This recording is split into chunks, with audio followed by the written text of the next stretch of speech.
तो चलिए व्यूअर्स, इस वीडियो सेशन में मैं आपको सिखाऊंगा पास्ट परफेक्ट टेंसेस के नेगेटिव सेंटेंसेस। जैसे मैंने पिछली वीडियो में आपको अफर्मेटिव के बारे में सिखाया था, तो नेगेटिव में क्या होता है, सिर्फ नॉट का इस्तेमाल होता है और कुछ भी इसमें इतनी ज़्यादा चेंजिंग नहीं होती।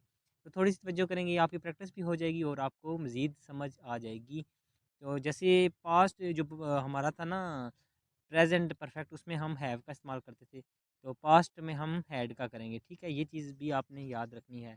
तो चलते हैं, इसमें हैड का इस्तेमाल होता है और नॉट का इस्तेमाल होता है, वर्ब की थर्ड फॉर्म लगती है।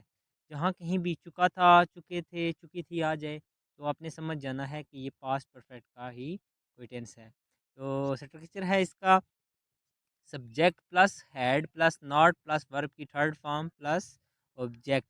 मतलब इसमें हो गया, आई हो गया, सब्जेक्ट हो गया, आगे आ गया हैड, आगे आ गया नॉट, और उसमें ईटन जो वर्ब की थर्ड फॉर्म ईटन आ गई, और आगे आ गया ऑब्जेक्ट फूड।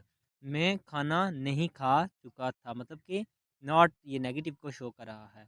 मतलब पास्ट की बात भी इसमें हो रही है कि मैं खाना नहीं खा चुका था। तो उम्मीद करता हूँ आपको समझ आ रही होगी। तो अगर नहीं समझ आ रही तो भी कोई बात नहीं, मेरी इसमें डिस्क्रिप्शन पे मैंने एक लिंक दिया हुआ है, आप उसमें बिल्कुल शॉर्ट सी वीडियो देखेंगे ना, तो आपको काफ़ी हद तक समझ आ जाएगी। फिर जब ये देखेंगे तो आपको बहुत ही ईजी लगेगी। तो नेक्स्ट एग्जांपल है, he had not finish the work, वो काम ख़त्म नहीं कर चुका था। तो नेक्स्ट एग्जांपल है, वी हैड नॉट सीन, हम नहीं देख चुके थे।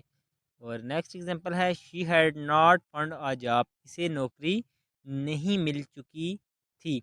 और लास्ट है, you had not cut the tree, तुम दरख्त नहीं काट चुके थे। बहुत आसान है, अगर आप मज़ीद इस तरह मेहनत करते रहेंगे, प्रैक्टिस भी करते रहेंगे, तो आपको ये कभी भी नहीं भूलेंगे। उम्मीद करता हूँ आपको समझ आ गई होगी।